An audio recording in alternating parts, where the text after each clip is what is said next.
ચાલો એક એવી વાત કરીએ જે સાંભળીને કદાચ થોડો આંચકો લાગે, એમ કે એઆઈએ કોઈની નોકરી છીનવી લીધી.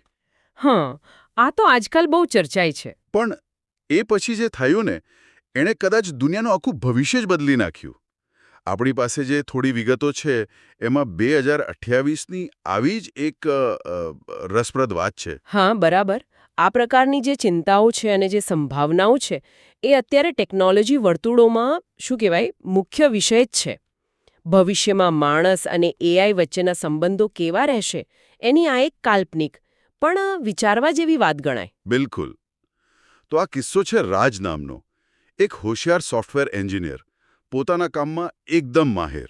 પણ પછી એક દિવસ અચાનક એક નવું અત્યાધુનિક એઆઈ બોટ આવ્યું અને એણે રાજનું કામ એટલી ચોકસાઈથી, એટલી ઝડપથી કર્યું કે રાજની જરૂર જ ન રહી. હા, એની નોકરી ગઈ. આ એ જ ડર છે જે આજે કેટલાય લોકો અનુભવી રહ્યા છે નહીં? જેમ જેમ ઓટોમેશન અને એઆઈની ક્ષમતાઓ વધતી જાય છે તેમ તેમાં નોકરી જવાનો ભય સાચો લાગી રહ્યો છે. રાજની જે હાલત થઈ હશે, નિરાશા, પેલી હતાશા. એ હોય એવું લાગે ને. બરાબર. સપના જાણે વિખેરાઈ ગયા. આ ઘણા લોકોની સંભવિત મનોસ્થિતિ બતાવે છે. પણ અહીંયા જ વાતમાં એક મોટો વળાંક આવે છે. રાજ છે ને એ હારીને બેસી ન રહ્યો. અચ્છા, શું કર્યું એણે? એણે કંઈક એવું વિચાર્યું જે કદાચ કોઈએ વિચાર્યું પણ ન હોય. એણે હિંમત કરી.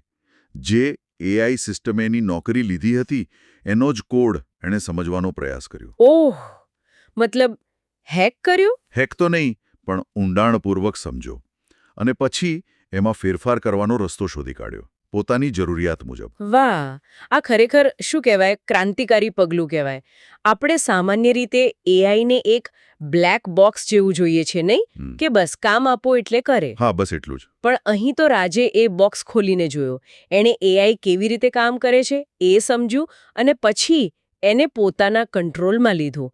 આ સામાન્ય હેકિંગ નહોતું, આ તો ટેકનોલોજી પર પ્રભુત્વ મેળવવાનો પ્રયાસ હતો. બરાબર. એણે એઆઈને દુશ્મન નહીં પણ સાથી બનાવ્યો. સાચી વાત. અને કેવો સાથી? જે એઆઈએ એને બેરોજગાર કર્યો હતો એ જ એઆઈ હવે રાજનો પર્સનલ અસિસ્ટન્ટ બની ગયું. આ બહુ રસપ્રદ છે. રાજના મગજમાં એક સ્ટાર્ટઅપનો આઈડિયા હતો અને એણે આ એઆઈને જ એ આઈડિયા પર કામ કરવા લગાડ્યો. વિચારો જરા, જે ટેકનોલોજી પ્રોબ્લેમ હતી એ જ હવે સોલ્યુશન બની ગઈ. આ મુદ્દો ખૂબ જ અગત્યનો છે. જે ટેકનોલોજી વિક્ષેપ લાવે છે, ડિસ્રપ્શન લાવે છે, એ જ ટેકનોલોજી નવી તકો પણ ઊભી કરે છે. રાજની સફળતા એ વાત પર હતી કે એ બદલાવથી ડર્યો નહીં. એણે પરિસ્થિતિને સમજી, નવી સ્કિલ શીખી. આ કિસ્સામાં એઆઈને સમજવાની અને કંટ્રોલ કરવાની અને એનો ક્રિએટિવ ઉપયોગ કર્યો.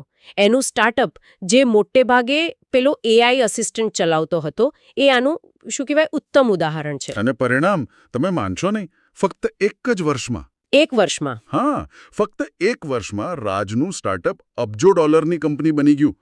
તેની આ સફળતાએ આખી દુનિયાને વિચારતી કરી દીધી. કારણ કે આ ઘટનાએ પહેલીવાર આમ મોટા પાયે દેખાડ્યું કે માણસની બુદ્ધિ અને એઆઈની ક્ષમતા આ બંને મળે તો શું થઈ શકે. આ ખાલી રાજની જીત નહોતી. ના, બિલકુલ નહીં. આ એક સંકેત હતો કે ભવિષ્ય કદાચ સહયોગનું છે, સંઘર્ષનું નહીં.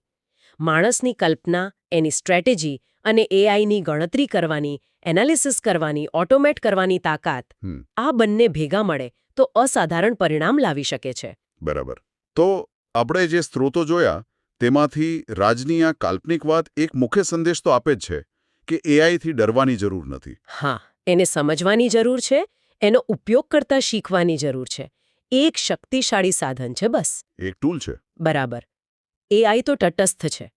એ સારું કે ખરાબ એ તો આપણે એનો ઉપયોગ કેવી રીતે કરીએ છીએ તેના પર છે. પડકાર એ છે કે આપણે એની સાથે કામ કરતા શીખીએ, આપણી સ્કિલ્સને અપડેટ કરીએ.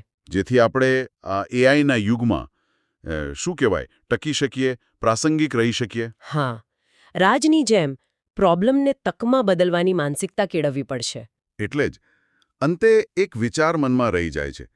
આ ટેકનોલોજીનો સદુપયોગ કરો, તેને સમજો, પોતાના વિકાસ માટે વાપરો. નહીંતર ખબર પણ નહીં પડે અને સમય એવો આવશે કે આપણે પોતે જ એના ઉપયોગનું સાધન બની જઈશું.